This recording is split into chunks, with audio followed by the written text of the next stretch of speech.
बजरंग दल से जुड़ने के बाद ज़िंदगी में कई तरीके के बदलाव आए।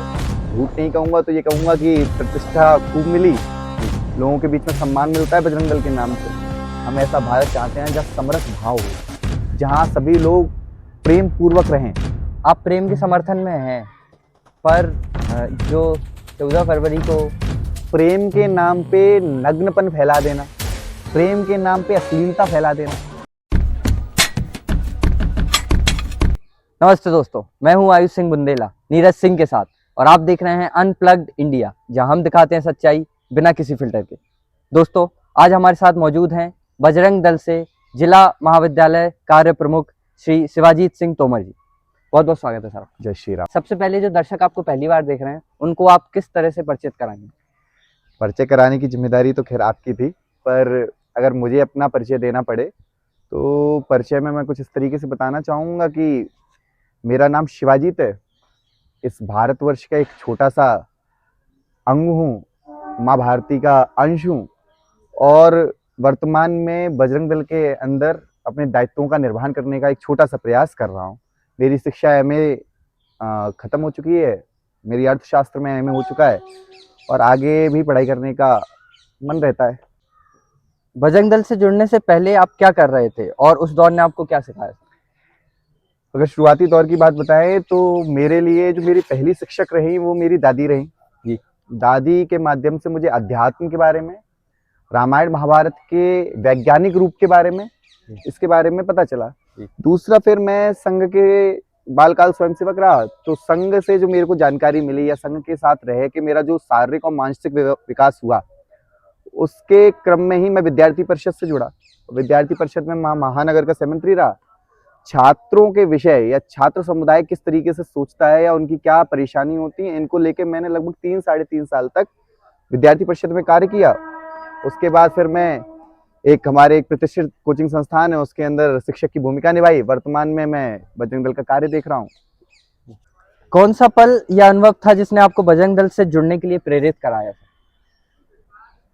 हमारा एक वरिष्ठ नेतृत्व है जिसमें माननीय क्षेत्रीय संयोजक जी हैं विश्ववर्धन भट्ट जी, एवं माननीय विभाग संयोजक हैं हरिशंकर जी।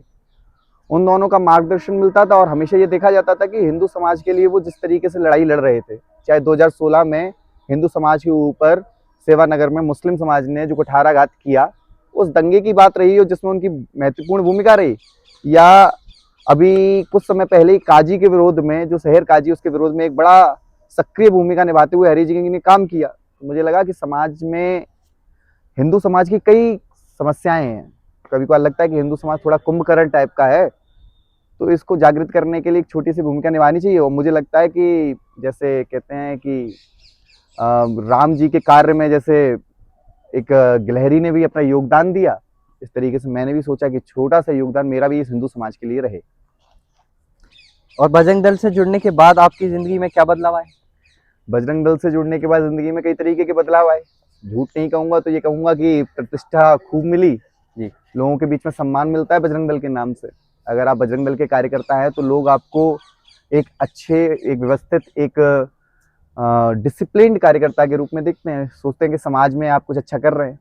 दूसरा, बजरंग दल के माध्यम से मुझे इस बारे में बहुत जानकारी मिली कि हिंदू समाज कई बड़ी चुनौतियों के साथ गुजर रहा है जी, जिसमें एक चुनौती है उसका मानसिक भ्रम।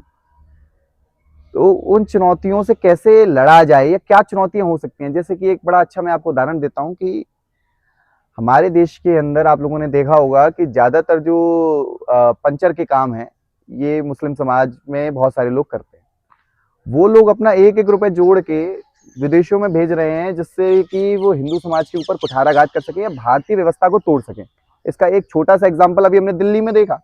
दिल्ली में जहाँ पे 4 डॉक्टर, जो मुझे लगता है बेहतरीन पढ़े लिखे डॉक्टर्स थे, और उन लोगों ने देश के अंदर बम फोड़ने का कार्य किया जी। तो इस बात की जानकारी कि कहीं ये मन में ये भ्रम ना रह जाए कि जो हमारे यहाँ पे जो इंटेलेक्चुअल्स हैं, so called intellectuals, pseudo intellectual जिनको मैं कहता हूँ, लेफ्टिस्ट विचारधारा के लोग, वो कोशिश ये करते हैं कि हमको सच्चाई ना दिखे या हम सच्चाई से अनभिज्ञ रहें, और एक मानसिक भ्रम हमारे बीच में उत्पन्न कर दिया जाता है। उस मानसिक भ्रम से बचाने का कार्य मुझे लगता है बजरंग दल ने किया, और मुझे बताते हुए कई बार खुशी होती है इस बात की कि कई ऐसी चीजें थी जिनसे मैं कई रूप से अनभिज्ञ था, और उन चीज़ों के बारे में मुझे जानकारी बजरंग दल में आके मिली। बजरंग दल को अक्सर अलग अलग नजरिए से देखा जाता है, आपके शब्दों में बजरंग दल का असली मतलब क्या है? एक नज़रिया मेरे से सुनिए बजरंग दल का, कि बजरंग दल को हम लोग जानते हैं, ज़्यादातर बजरंग दल के लिए एक भाव स्पष्ट आता है कि 14 फरवरी के दिन पे बजरंग दल वैलेंटाइन डे के दिन लठ लेके निकलता है जी। और जो नवयुवा है उनमें लठ मार के उनको भगाने का प्रयास करता है। खैर वो भी एक पार्ट हो सकता है, मैं उससे इनकार नहीं करूंगा, पर बजरंग दल का मुख्य कार्य ये नहीं है। जैसे बजरंग दल जिस तरीके से कार्य करता है उसका एक बड़ा अच्छा उदाहरण मैं आपको दे सकता हूँ। कुछ समय पहले हमने रक्तदान शिविर का आयोजन किया, जिस रक्तदान शिविर में लगभग 150 से 200 यूनिट हमने रक्त का दान किया। 1992 के अंदर जब बाबरी मस्जिद का पूरा आंदोलन चल रहा था तो हमारे 2 कुठारी भाई, कुठारी बंधु उस दिन शहीद हुए। एक माँ के 2 ही बेटे थे और राम मंदिर आंदोलन में उन्होंने अपना परित्याग किया, अपने जीवन का परित्याग किया। तो उनकी याद में हर साल हम लोग ब्लड डोनेशन कैंप लगाते हैं, जो ब्लड हमारे देश के सैनिकों पे जाता है और जो हमारे देश के बॉर्डर पे सैनिक काम कर रहे हैं उनके लिए उस रक्त का इस्तेमाल किया जाता है। तो बजरंग दल का एक ये भी नजरिया है। मुख्य कार्य बजरंग दल का अगर मैं आपको कहूं तो मुख्य कार्य बजरंग दल का सीधा सा एक है कि राम काम कीजिए बिन मोए कहां विश्राम। और जब तक राम राज्य की परिकल्पना भारत में सिद्ध नहीं हो जाती तब तक बजरंग दल कार्य करेगा। जिस दिन राम राज्य आ जाएगा उस दिन बजरंग दल की कोई आवश्यकता नहीं रहेगी। और ग्वालियर में बजरंग दल का फोकस किस तरह के कामों पर रहता है सर? मुख्य रूप से बजरंग दल, वैसे तो अगर चंबल घाटी की बात की जाए जिसमें ग्वालियर उसका भिन्न अंग है, चंबल घाटी के अंदर वैसे ही सभी में जलता हुआ अंगारा है। हम सब लोग आपस में भी इतने शक्तिशाली हैं, मानसिक रूप से भी और शारीरिक रूप से भी, कि किसी भी चुनौती का सामना कर सकते हैं। कहा जाता है, जैसे मैंने एक बार एक लाइन लिखी, उसमें कहा मैंने कि मेरी जो स्याही है वो आग उगलती है, किसी ने मेरी स्याही में चंबल का पानी घोला है। मतलब हमारे यहाँ पे तो ताकत और शक्ति का प्रदर्शन वैसे ही रहता है। तो जो विधर्मी हैं, जो कटमुल्ले हैं, कोशिश उनकी ये रहती है कि वो भारत चंबल में ज्यादा उनका हस्तक्षेप नहीं होता। पर फिर भी चंबल के अंदर, ग्वालियर के अंदर अब वर्तमान में हम जो स्थिति देखते जा रहे हैं वो कुछ ऐसे संवेदनशील इलाके होते जा रहे हैं जहाँ पे लगातार कटमुल्लों की, मुस्लिम समाज की जो पॉपुलेशन है वो बढ़ती जा रही है, जो डेमोग्राफिकल चेंज कर रही है। जैसे इसका बहुत अच्छा उदाहरण मैं आपको दूंगा, आपागंज या फिर हमारा सेवानगर का जो हिस्सा है, वहाँ पे मुस्लिम पॉपुलेशन जैसे जैसे बढ़ती है वो हिंदू पॉपुलेशन को दबाने का कार्य करती है। 2016 में हमने एक दंगा देखा जिसमें हिंदू समाज को बहुत क्षति हुई और हिंदू समाज की क्षति के कारण ही बजरंग दल को यहाँ पे और सक्रिय होने की एक भूमिका निभानी पड़ी कि लगातार विधर्मी जिस तरीके से देश के अलग अलग हिस्सों में जाके देश के अलग अलग हिस्सों को काटने का प्रयास कर रहे हैं अपने विचारधारा से, कहीं लव जिहाद की प्रक्रिया चल रही है, कहीं पे थूक जिहाद चल रहा है, कहीं पे लैंड जिहाद चल रहा है। आपको जान के विश्वास होगा कि ग्वालियर के अंदर ना जाने ऐसी कितनी अच्छी पहाड़ियां हैं जिनके ऊपर मुस्लिम समाज ने मजारे बना रखी, जिनकी वजह से वो पहाड़ियों का गलत इस्तेमाल हो रहा है। आपको अगर मजार बनानी है, आपको अपना इबादत का स्थान बनाना है किसी जगह, तो उस जगह को खरीदिए। और अल्लाह भी इस बात को कहते हैं, जो प्रॉफिट मोहम्मद साहब है उनने भी अपनी किताब में लिखा हुआ है, खैर वो तो पढ़ना नहीं जानते थे, पर जब उन्होंने जिनकी किताब लिखी गई तो उसमें ये बात लिखी गई कि किसी भी ऐसी जगह पे पूजा या इबादत नहीं हो सकती जिस जगह को व्यक्ति ने, मुस्लिम समाज ने खुद खरीदा ना। अब इस्लाम के नाम पे जगह पे कब्जा कर लेना, जमीनों को कब्जा करना, जमीनों पे अपना अधिकार जमा लेना, ठीक है, और निहायती रूप से एक तरीके से इस देश के सामने एक बहुत बड़ा खतरा हमारे सामने आ चुका है।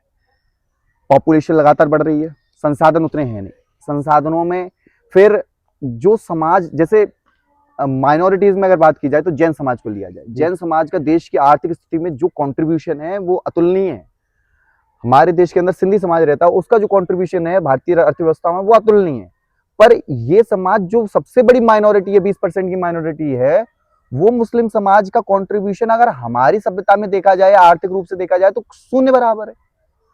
लगातार देश के अंदर अव्यवस्था फैलाना, देश के अंदर अपने मतलब देश को मानना नहीं, वंदे मातरम नहीं गाना, देश को भारत माता की जय नहीं बोलना, ये जो भाव है ये कहीं ना कहीं देश को तोड़ने का भाव है। और हमने देखा है ऐसा ही हुआ 1940 में जब मोहम्मद अली जिन्ना ने पहली बार गांधी जी को महात्मा कहने से मना कर दिया, इस बात को कहते हुए कि वो एक हिंदूवादी है, तो समझ जाना चाहिए था कि ये कहीं ना कहीं भारत को तोड़ने की व्यवस्था में लगा हुआ है।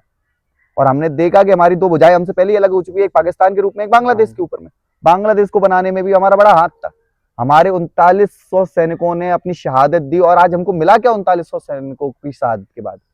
कि एक हिंदू युवक की दिन दहाड़े जला के हत्या कर दी जाती है और पूरी सरकार चुप रहती है। आप बजरंग दल में जिला महाविद्यालय कार्य प्रमुख के रूप में कौन कौन सी जिम्मेदारी निभाते हैं?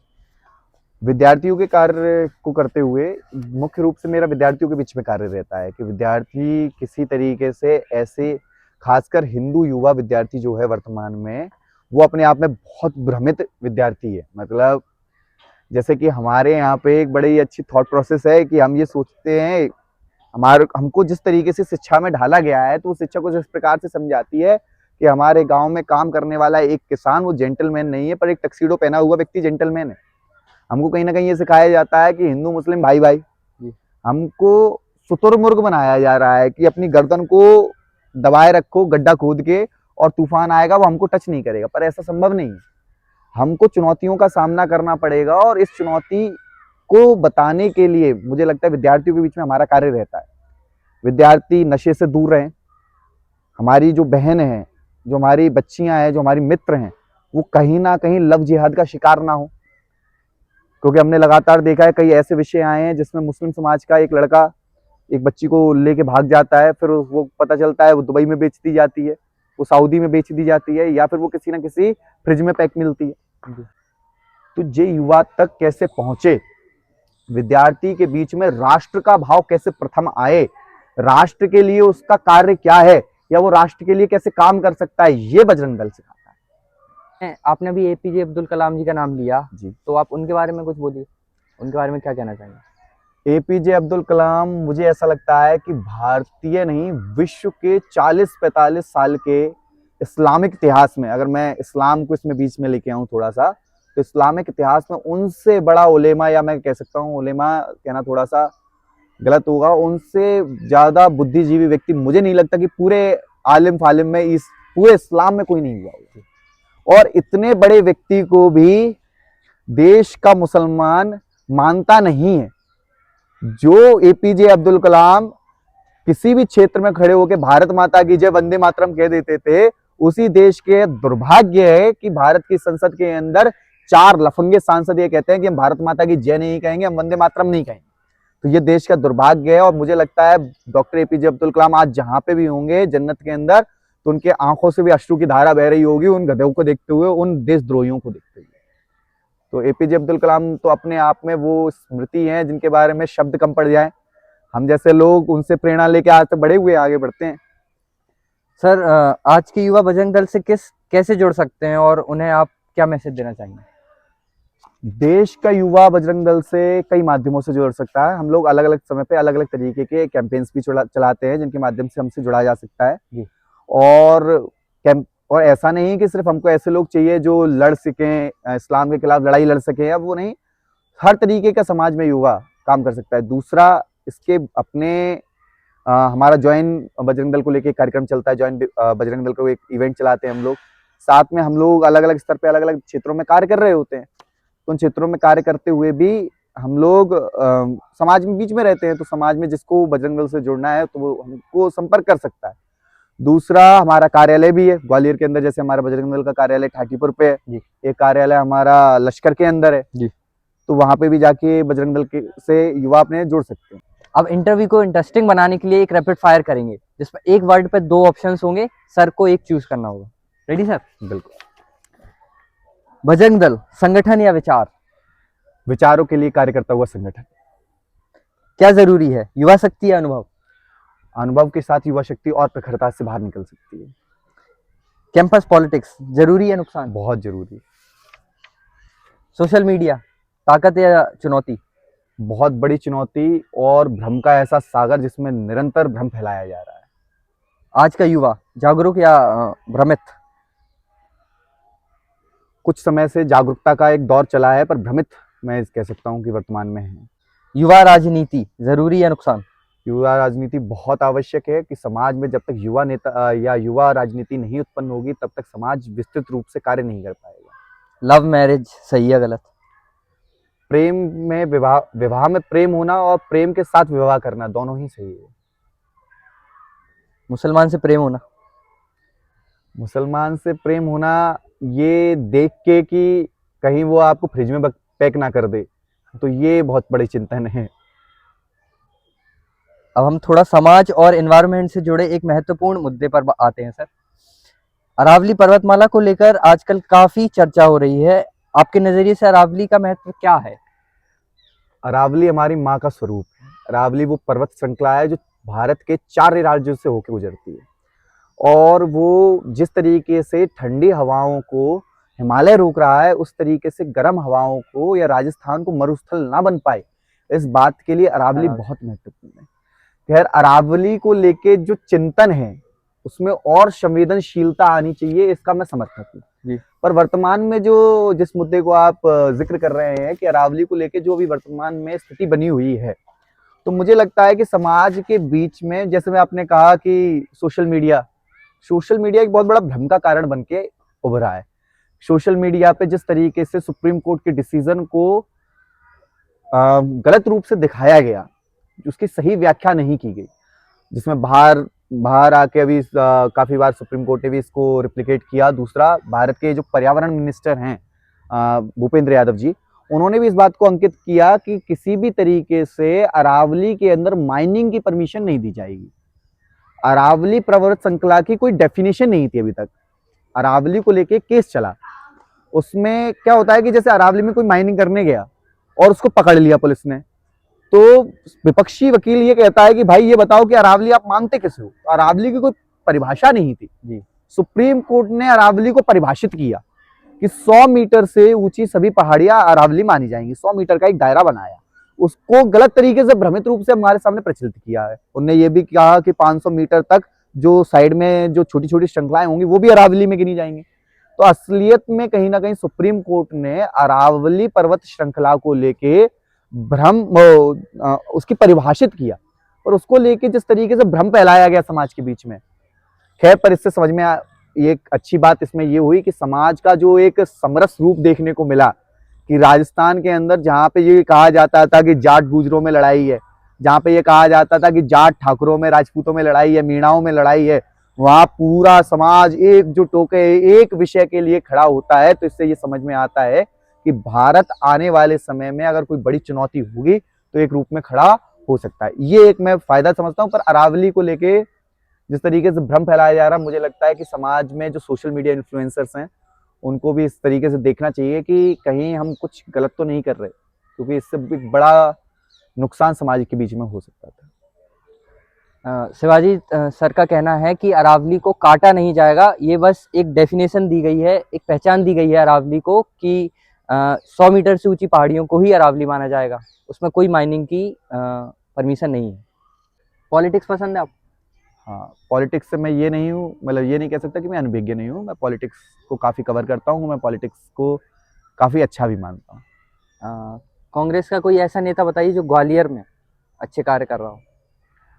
देखो यार, कांग्रेस का तो क्या है, कोई लीडर मुझे ढंग का लगता नहीं। मतलब एक तो आत्मा से अगर मैं कहूँ, वैसे तो मेरे परिवार में जो मेरे बड़े हैं उनमें कई लोग कांग्रेसी हैं जी, और कांग्रेस विचारधारा को बहुत मजबूती से मानते हुए आ रहे हैं अपने पुराने समय से और बहुत मजबूत से अभी भी मानते हैं। पर मुझे कांग्रेस के अंदर वर्तमान स्थिति में तो ग्वालियर क्षेत्र के अंदर कोई नेता ऐसा नहीं लगता जिसकी खुद की कोई क्रेडिबिलिटी हो।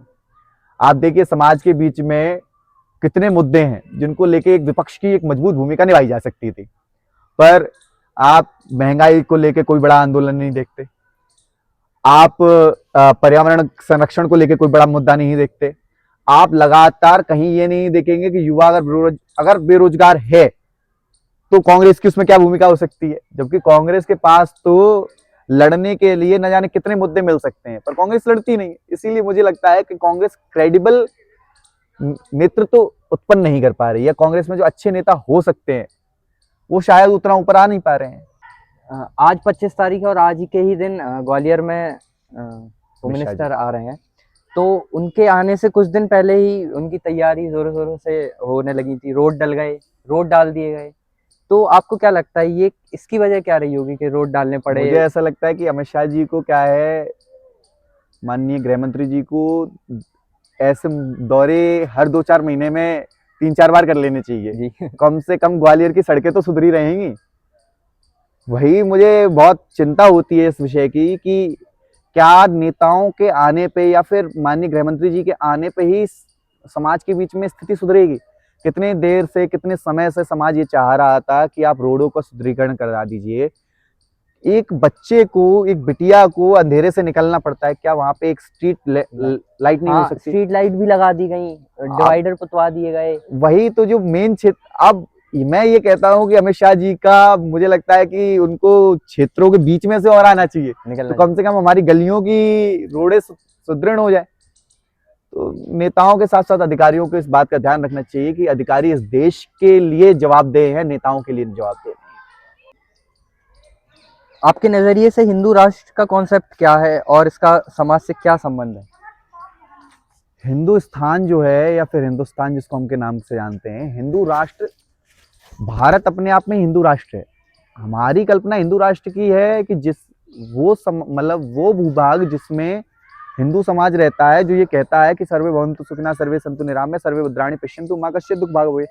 हिमालय के उत्तर में हिमालय से लेकर दक्षिण में समुद्र तक पूरा भूभाग हिंदुस्तान या भारत कहलाता है, और इसमें रहने वाला हर एक व्यक्ति हिंदू है, जो ये मानता है कि ये मेरी पितृभूमि है, ये मेरी मातृभूमि है, ये मेरी जननी है, ये मेरी जन्मभूमि है, और इसके लिए मुझे मेहनत से और इसकी संस्कृति को बचाने के लिए मुझे कार्य करना है। तो मुझे लगता है वो हर व्यक्ति हिंदू राष्ट्र का हिस्सा है। आपको क्या लगता है बागेश्वर धाम सरकार इतने पॉपुलर क्यों हुए? बागेश्वर सरकार, जो धीरेन्द्र शास्त्री जी हैं, पंडित धीरेन्द्र शास्त्री जी, मुझे ऐसा लगता है उनके पॉपुलर होने का सबसे बड़ा कारण है कि उन्होंने समाज के बीच में जो एक आक्रोश समाज के अंदर उत्पन्न हो रहा था, उसको सामने रख दिया। जिस तरीके से उन्होंने समरस समाज को लेके अपना मत प्रस्तुत किया और समाज में समरसता के भाव को लाने के लिए हम सब हिंदू हैं, एक हिंदू है, इसको लेके यात्रा चलाई, उसको मुझे ऐसा लगता है वो एक बहुत बड़ी उनके पॉपुलर होने का एक बहुत बड़ा कारण। और फिर वो अपने स्टाइल में भी काफी यूनिक हैं, मतलब वो एक अलग ही स्टाइल से अपने आप को रखते हैं जी। तो एक कथावाचक के रूप में, हनुमान जी के भक्त के रूप में ठीक है, उनको सुनना चाहिए, देखना चाहिए कभी कभार। अब हम एक बहुत ही सेंसिटिव और सीरियस मुद्दे पर बात करते हैं सर। बांग्लादेश में एक हिंदू यूथ के साथ एक बहुत ही हिंसा भरी घटना हुई। आपके नजरिए से इस तरह के इंसिडेंट समाज और धर्म के लिए क्या मैसेज देते हैं? बांग्लादेश में जो विभत्स घटना हुई, जिसमें एक हिंदू युवक जो कि अपनी आजीविका के लिए वहां कार्य कर रहा था, उस पर फर्जी इस निंदा का आरोप लगा के उसको बीच रोड पे जलाया गया, तो इससे समझना चाहिए कि जब जब भारत में हिंदू बटेगा, ये हिंदू समाज के लिए एक बहुत बड़ी चेतावनी है कि जब जब हिंदू बटा, तब तब हिंदू कटा, तब तब भारत कटा। हमने देखा 1947 में भारत का 2 भाग हुए, और 1971 आते आते पाकिस्तान के भी 2 भाग हुए। विश्व शांति का केंद्र अगर कोई है तो भारत ही हो सकता है, और हिंदू संस्कृति ही हो सकती है। तो ये चिंतन लेके भारत के युवाओं को चलना पड़ेगा कि कहीं भविष्य में कुछ ऐसा ना हो जाए कि आज हम देख रहे हैं केरल के कई ऐसे गांव हैं जहां मुस्लिम पॉपुलेशन ज्यादा हो गई तो वहां मंदिर में पूजा नहीं कर सकते। कई बार हमने ऐसे वीडियोस देखे हैं जहां पे मुस्लिम पॉपुलेशन बढ़ जाती है तो बस के अंदर से एक हिंदू महिला को उतार दिया जाता है क्योंकि वो साड़ी पहने और सिंदूर लगाए बैठी थी। तो ये हमारे लिए एक बहुत बड़ी चेतावनी है कि आने वाले समय में कहीं ना कहीं ऐसा ना हो जाए कि भारत को फिर से दोबारा विभाजन की स्थिति में उत्पन्न होना पड़े। हमको बहुत बड़ी अपनी एक लड़ाई लड़नी है, और ये लड़ाई की पहली चेतावनी हमको बांग्लादेश से दिखाई दे रही है। अब थोड़ा मूड चेंज करते हैं और इंटरव्यू के एंड में एक क्विक रैपिड फायर और हो जाता है। अब थोड़ा पर्सनल पार्ट है जी। मैं 2 चॉइस दूंगा, आपको एक सिलेक्ट करना है। जी। सिंपल। ठीक। टी या कॉफी? कॉफी। बुक्स या मूवीज? बुक्स। सिटी लाइफ या विलेज लाइफ? ग्रामीण इलाकों में रहना मुझे पसंद बहुत है, पर ज़्यादातर मेरा जीवन जो है वो शहरी इलाकों में ही बीता है। तो मतलब विलेज लाइफ? हाँ, मुझे विलेज लाइफ पसंद है काफ़ी। सोशल मीडिया या रीडिंग न्यूज़? रीडिंग न्यूज़ एक बेटर ऑप्शन है, बट आजकल वो सोशल मीडिया पे मिलती है, तो ज़्यादातर सोशल मीडिया पे ही समय गुजरता है।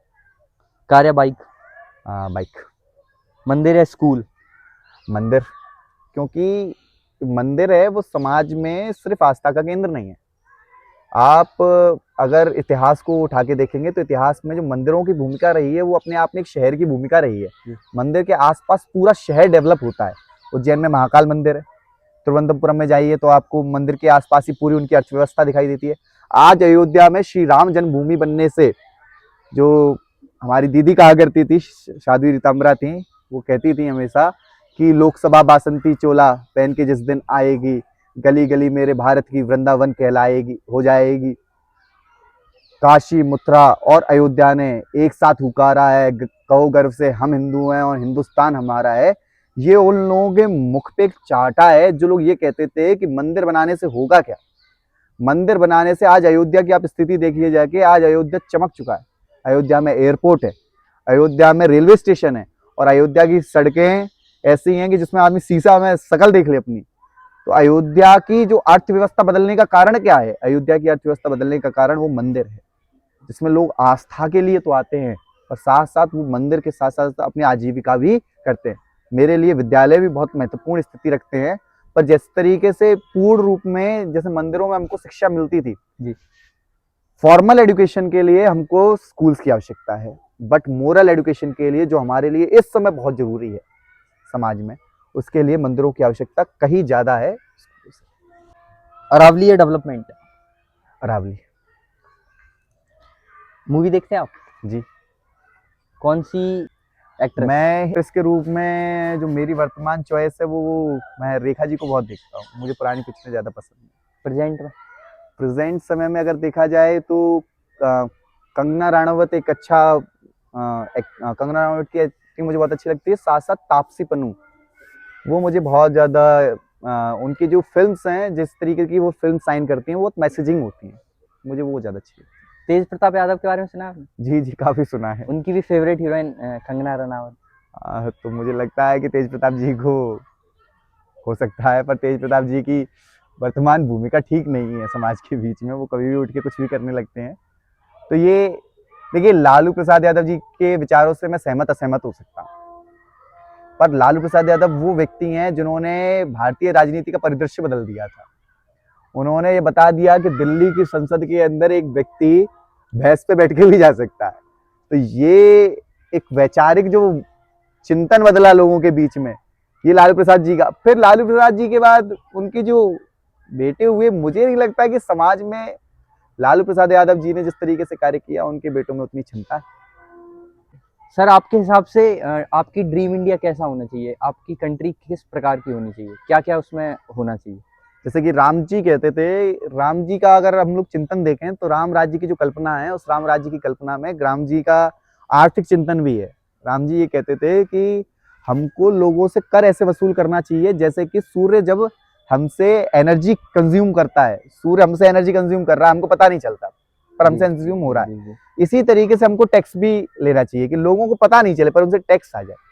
दूसरा, समाज के बीच में, जैसे कि भगत सिंह जी ने कहा था कि हम कैसा भारत चाहते हैं, क्या भारत ऐसा हो जो जाति धर्म के नाम पे निरंतर लड़ता रहे? क्या ऐसा भारत चाहते हैं जहाँ पे गोरे तो चले जाएं पर भूरे आके राज्य करें? क्या ऐसा भारत चाहते हैं जहाँ पे करप्शन के मारे एक आम इंसान दबा महसूस करे? क्या ऐसा भारत चाहते हैं जहाँ न्यायपालिका की सुनवाई ना हो? ऐसा भारत चाहते हैं जहाँ लोगों के अंदर एक दूसरे को लेकर विश्वास ना हो? तो मुझे लगता है कि हम ऐसे भारत को नहीं चाहते हैं। हम ऐसा भारत चाहते हैं जहाँ समरस भाव हो, जहाँ सभी लोग प्रेम पूर्वक रहें, जहाँ हिंदू मुस्लिम सिख ईसाई सब अच्छे से रहें, पर सांस्कृतिक जो विचार है भारत का, उसको प्रदर्शित करते हुए चले। ऐसा हम मुझको लगता है कि हमारे समाज में ज़्यादा से ज़्यादा डॉक्टर एपीजे अब्दुल कलाम की और मोहम्मद आरिफ खान की, ऐसे लोगों की आवश्यकता ज़्यादा है। हमको स्वामी विवेकानंद जी की, रानी लक्ष्मीबाई की, ऐसे लोगों की आवश्यकता है। आप प्रेम के समर्थन में हैं, पर जो 14 फरवरी को बजरंग दल द्वारा करा जाता है, बहुत देखिए, प्रेम के नाम पे नग्नपन फैला देना, प्रेम के नाम पे अश्लीलता फैला देना। आप बताइए, मैं अपनी माँ से प्रेम करता हूँ तो मैं अपनी माँ का प्रेम क्या कहते हैं चौराहे पे खड़े होकर व्यक्त करूंगा क्या? या मैं मान लूं कि मैं किसी स्त्री से प्रेम करता हूं, तो मैं क्या कहते हैं चौराहे पे खड़े होकर उसको व्यक्त करने लगूं, पार्कों में जाके अश्लील व्यवहार करने लगूं। जी हमारा अर्थ ये थोड़ी ना है कि हम जाके ये कह रहे हैं कि भैया क्यों आपस में बैठे हो साथ में। आपस में बैठना गलत नहीं है, पर आपस में बैठ के वहां पे अश्लीलता फैलाने लगे, एक दूसरे हाथ पकड़ने तक उचित लगता है, फिर हाथ पकड़ने के साथ साथ आप कहाँ कहाँ हाथ लगाने लगते हैं, तो वो स्थिति खराब हो जाती है। क्योंकि समाज में वहां परिवार भी तो जा रहा है, तो परिवार देख रहा है, वो परेशान हो रहा है बेचारा, क्योंकि वो परिवार के साथ आया है कि शांति से अपना समय बिता सके। वहां आप लोग बैठ के अश्लील हरकतें करते हैं, और 14 फरवरी को ये बहुत ज्यादा उत्पन्न हो जाता है। फिर नाबालिग बच्चियां हैं, बालिग लड़के हैं, या बालिग लड़कियां हैं, नाबालिग लड़के हैं, तो ऐसी स्थिति उत्पन्न हो जाए कि पता चले कल को कोई गलत चीज में बहक जाए। हो सकता है ये मेरा कंसर्न नहीं होना चाहिए, पर कहीं ना कहीं मैंने फिर वही कहा कि मैं बगल वाले के घर में, पड़ोसी के घर में भगत सिंह नहीं चाहता, मैं अपने घर में भी भगत सिंह चाहता। तो मुझे भी उस तरीके की भूमिका निभानी पड़ती है, और बजरंग दल को मुझे लगता है कि 14 फरवरी वाले दिन के साथ साथ हम तो प्रतिदिन ये कार्य करते हैं। बहुत बहुत धन्यवाद सर, आपने अपना कीमती धन्यवाद। समय हमें दिया। और दोस्तों, अगर आपको वीडियो पसंद आई हो तो लाइक कीजिए। सर से आगे भी हम बात करेंगे, क्योंकि सर बहुत अच्छा बोलते हैं। एक और दूसरा शूट करा है हमने, एक पहले करा था।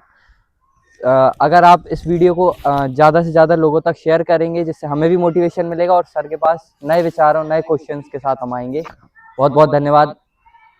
जय हिंद।